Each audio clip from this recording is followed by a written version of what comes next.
حبيبنا وسيدنا محمد بن عبد الله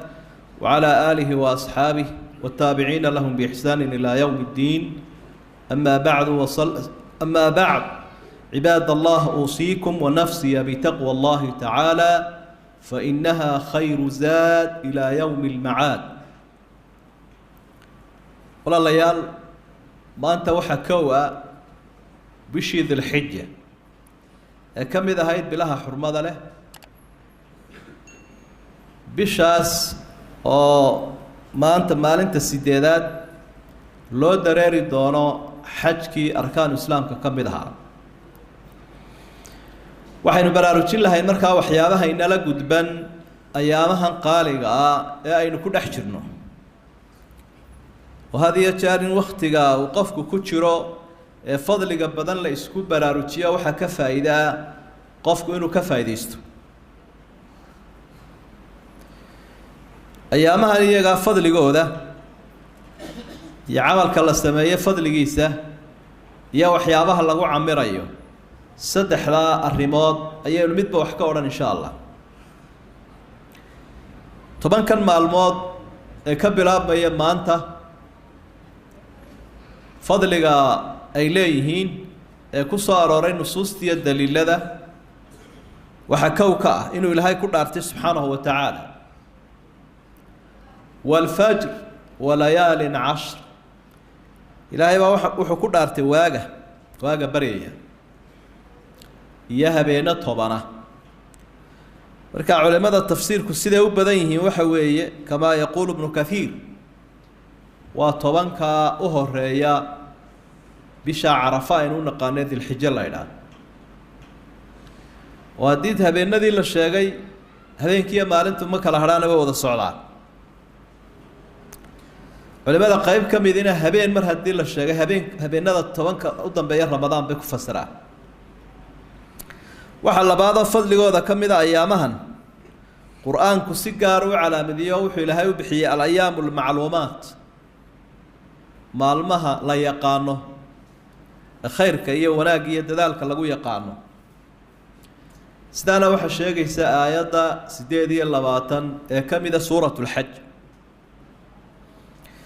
ويذكر اسم الله في أيام معلومات على ما رزقهم من بهيمة الأنعام. dadka cibaadaysanaya ayaamahaas xajka camalka soo gudanaya maalmo la yaqaano ay Ilaahay xusaya oo magaca Ilaahay ay ku gowracayaan xoolaha Ilaahay ugu dhawaan lahaayeen. waxa saddexaad oo fadligooda ka mid ah Nabi Maxamed calayhi salaatu wassalaam waxa uga marxaati kacaynayeen maalmaha ugu fadli badanba ayaamaha dunyada la marayo. hadii saxiixa oo Jaabir ibn Abdullah warinayo wuxuu rasuulku ku yiri sallallahu alayhi wasallam fadlu ayami dunya ayamul 10. ayaamaha ama maalmaha dunyada waxa u fadli badan tobanka maalmood ee u horeeya bisha dhil xijja la yiraahdo, yani 10 dhil xijja ayuu ku fasiray raawigu. قيل ولا مثلهن في سبيل الله. marka rasuulku waxa la weydiiyay oo qofka jihaadka ku jira ee hawsha adag qabanayana amalkiisu miyaanu ka fadli badnayn ka maalmaha la qabanayo. nabigu waxa uu ku jawaabay calayhi salaatu wasalaam wala mithluhunna fi sabilillah illa rajulun afara wajhahu biturab. amalka maalmaha la qabanaya waa ka fadli badan xataa jihaadka qof ku tagoon ka soo kala harinba mooyaane ama ku shahiiday kaasaa ka fadli badan kara. waxa afraad oo ayaamaha fadligooda ka mid ah yawmu Arafa ku jira. yawmu Arafa maalinkii Arafa ee ducada adoon u ducaysto ugu fadli badnaa la ducaysanay maalinka. yawmul hajj al-akbar maalinka xajka weyn ayaa culimada qaarkood ay ku fasireen waa maalinkii dunuubta la dhaafay, naarahana Ilaahay adoomaha uu ka xoreynayay, malaa'igtana ugu faanayay muuminiinta halka isugu soo baxay. maalinkaas kaligiiba ugu filanba fadli. arinta shanaad ee maalmaha fadligooda sheegaysa waxa weeye anna fiiha yawm an-nahr, maalinka ciida isna ku jira. ورسول كوري صلى الله عليه وسلم أعظم الأيام عند الله يوم النحر ثم يوم القر مالمها إلهي يكتي سوحة وفضل بدن أما أوين مالك حولها القورع عيدة وحكو حيقا مالك كوبية طبنات مقعيه إلي مالمها عمل كحجك لقودنا يا مالك السديدات ويوم التروية الله إله مالك بيها لون أستني حجك هي يوم عرفه سقالك هي يوم النحر أو يوم الحج الأكبر مالك حجك وين عملك حجك فرا بدن لقودنا يا عيدة يوم القر يا مالك إلا النجاني وكوبية طبنا ساو النبي قوم مقع بحية عليه الصلاة والسلام يوم النفر الأول يا مالك هرلو قديمي كرا يا حجك يوم النفر الثاني يا مالك إلا بعد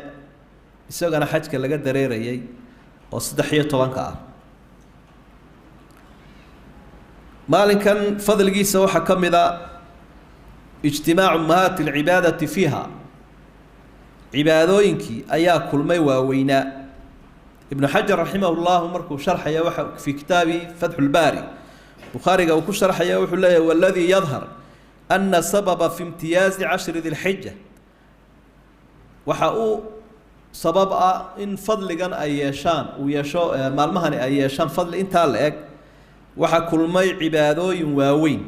الصلاة والصيام والصدقة والحج صلاة دي باكو جرتا سين وكسونا المال با كمغنين صوم باكو جرا مالمهن سين شيغي دونا waxyaabaha fiican waxa kamid ah soomkooda sadaqadi udxiyadii baa la qalayaa hadigii baa la qalayaa waxyaabaha sunnah iyo waajib noqonaya xajkiina uu ku jiraa marka arkaan islaamkii waa weynaa intoodii badaba ku jira buleeya wala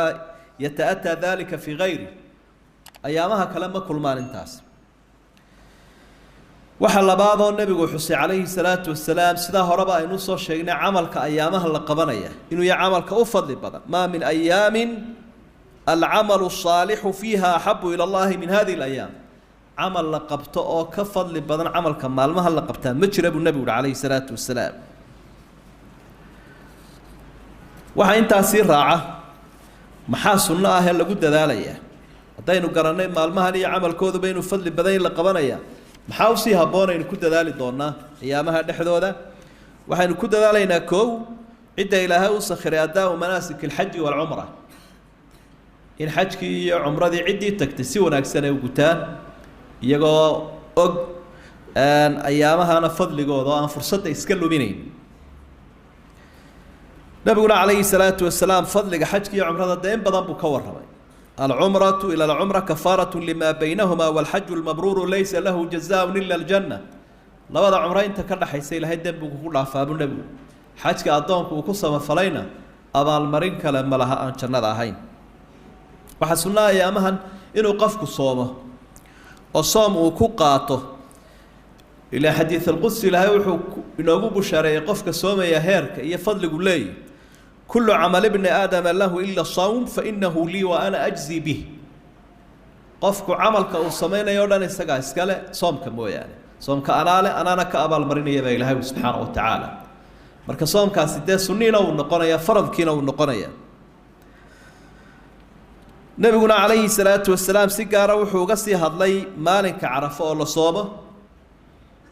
قفكي ديجان كيسي جوجا عند حاجة هوشة كشرة هين مركاوح النبي عليه الصلاة والسلام حديث كمسلم كسرنا صيام يوم عرفة أحتسب على الله أن يكفر السنة التي قبله والتي بعده إلهي وحن كجسوجيا ونأجري كجدونا يا صومك مال أنت عرفة إنه يقرأ فدم سنة كي هراء دم بيجي دعاي يكساس عضبا كساس عضا أنت بدن عبادو إنك كما بدنا إلا الشيء هل كانوا بينكو أركينا على إن مالك كاسونته إلى هاي وحكا قرأ في دم بيجي سنة هراء كدعاي هي سنة كساس عضا سيدا سكو عدي رسولك صلى الله عليه وسلم صلاة دي بقى أيضا أدونك وكد ذا يصيب جمع إيا مسجد كأنه كنت كذا أيامها وما يزال عبدي يتقرب إلي بالنوافل حتى أحبه فرل إسكدا يا فرل قفك وإلى لي وحفظ يا سنها لو كنت ذاليا مركز تو سنها بديو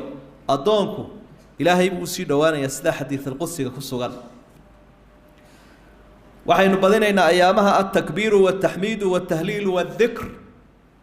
ذكرigaa kala duwan سubحaan الlahi والحamdu لله ولا إله إلا الله والله أكبر oo qof walba u sahlanaya iyo inaynu xuska ilaahay badino oo muu kala qaadin nabigu calayhi salaatu wasalaam camalada maalmaha la qabanayo dikriguna kow buu ka yahay siday ficil ahaan ku fasireen asxaabtii rasuulka sala allahu calayhi wasalam cabdillaahi bnu cumar sida bukhaari ku sugan iyo abi hurayraba waxa an yakhrujaani ila suuqi fi ayaami alcashr yukabiraani wa yukabiru nnaasu bitakbiirihima suuqay u bixi jireen abi hureyre iyo cabdillaahi bnu cumar marka allahu akbar bay wadayaan ciidda ka hor iyo kadibba dadkuna markaasay la akhriyayaan kolkaasaa suuqa halkan innaga buuqa uu ka badan yahay ee guuxa uu ka leeyahay buuqa iga iibiyo iyo wixii nooca ah takbiirtaasaa kor u kici jirtay suuqa oo asxaabta iyo dadka muslimiinta halkaa joogaa ay ilaahay weynayn jireen subxaanahu wa tacaala iyagoo howlahooda wata haddana sidoo kale cabdillaahi bnu cumar oo dhaqanka nebiga aada u eegan jiray iyo sunnihiisa marka uu mino joogo aada buu akhriyi jiray ilaa mino oo dhan ay isu baxda iyaduna takbiirtu oo guuxa takbiirta la maqli jiray waxaanay u badnaan jirtay cid waliba gaarkeeda inay isaga takbiiran jirtay waxyaabaha sunnaha waxaa ka mid ah sadaqa wax bixinta ayaamaha farxadda la bixiyo wax ilaahay baa wuxu uhi yaa ayuha aladiina aamanuu anfiquu mima rasaqnaakum min qabli an yaأtiya yowmu laa baycun fiihi walaa khullat walaa shafaaca wاlkaafiruuna hum الظaalimuun wax bixiya buu ilahay yidhi intaanu qiyaamuhu iman maalinka qiyaamuhu markuu yimaadana qofku fursad uma haysto baac mushtari iyo saaxiib wax siiya iyo waxuu bixiyo toona camalkii wuu xidhmay waa abaalmarin marka ayaamaha ah wax bixin kartaan wax bixiya buu ilahay yidhi subxaana wa tacaala waxaa la bixinayana waxaa usii fadli badan xoolaha lagu qalayo baytullaahi alxaraamka iyo xaramka lagu qalayo haddii uu yahay hadigii waajibka ahaa iyo haddii uu yahay kii sunnaha ahaa labadaba oo waxaynu ogsoonnahay nebi maxamed calayhi salaatu wasalaam 100 geela ayuu qalay sanadkii uu soo xajiyey ee xajatulwadaac 100 geela aada u badan weeye oo innaga daynala badan intii badnayd isaga gacantiisa shariifkaa ku gowracay cali bnu abi aalib uu dhowr iyo soddonkii soo hadhayna u dhiibay rasuulku sala allahu calayhi wasalam markaa qofka awood u leh xataa isagoo halkan joogo u diran karaya si xaramka loogu qalo waxaa kaloo sunna udxiyada oo qofku markuu halkaa joogo wuxuu qalayaa waa hadi reerkiisa marka uu joogo maalinka ciidiya 3 maalmood ka dambeeya xooluhu qalayana tusama udxiya udxiya la yiraahdaa isku shuruudaanay leeyihiin oo neefka udxiyada galunba hadigana galaya nabigu calayhi salaatu wasalaam udxiyadaana uu samayn jiray oo neefkaa waa gowracaya iyo ka badanba sidaa markaa ku sugan bukhaari iyo muslim nabigu calayhi salaatu wasalaam daxaa bikabshayni amlaxayni aqranayni wuxuu gowracay 2 neef ama 2 wan oo shilshilis oo geesa leh saa la garanayo dee arigu ama wananku goortay geesa yeeshaa waa markuu dhowr jir yahay ama muddo joogay markaa dabaxahumaa biyadi وسمى وكبر كعنتي سوكو قورعي النبي عليه الصلاة والسلام انتو لقطة كساري قربك وقعنتي سوكو قبتي وميدك تنكو قورعي والكاسو بسم الله الله أكبر كو قورعي رسولك صلى الله عليه وسلم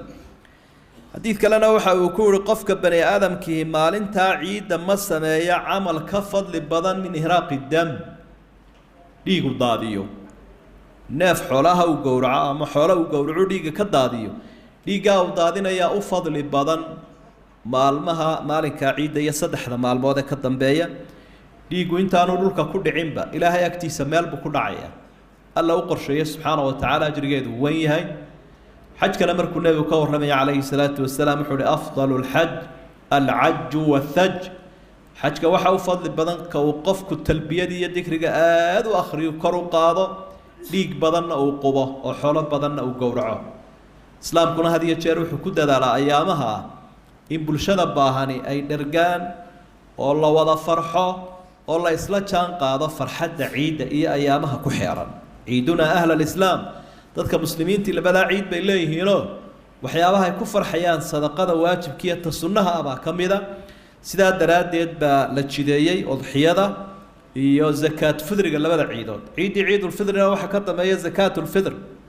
oo lagu faraxsan yahay faradkii la soo gutay masaakiintana lala farxayo ciidan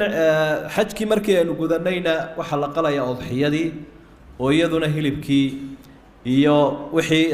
dadka ka farxinaya la gowracayo marka qofkii Ilaahay u sahlay awood dhaqaale u haya waa sunno aad u adag waajib maaha zakaat fidrigu waa waajib laakiin udxiyadu waa sunno muakkada marka waxyaabaha lixda ah ayaa qofkii uu ku dadaali doona ayaamaha iyo guud ahaanba camalkii khayrka xiriirkii naftiisa inuu wanaajiyo xiriirkii Ilaahay uu la lahaa wanaajiyo xiriirku ummadiisa la lahaa uu wanaajiyo hadday yihiin ehel iyo hadday yihiin jaar iyo hadday yihiin cid wada joogaanba marka waxyaabaha ayaamahan aynu uga faa'iideysanayno kuwaasaa ka mida si aynu uga macaashno maalmahan aynu u mahadino marka Ilaahay agtiisa camalka la inoo miisaamayo Allahumma arina al-haqqa haqqan warzuqna ittibaa'a وارنا الباطل باطلا وارزقنا اجتنابه اللهم وفقنا لما تحبه وترضاه من الأقوال والأفعال والآراء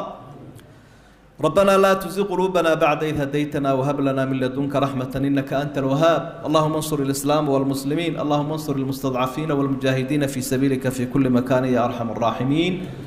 وآخر دعوانا أن الحمد لله رب العالمين وصلى الله على نبينا محمد وآله وصحبه وسلم يا جمعة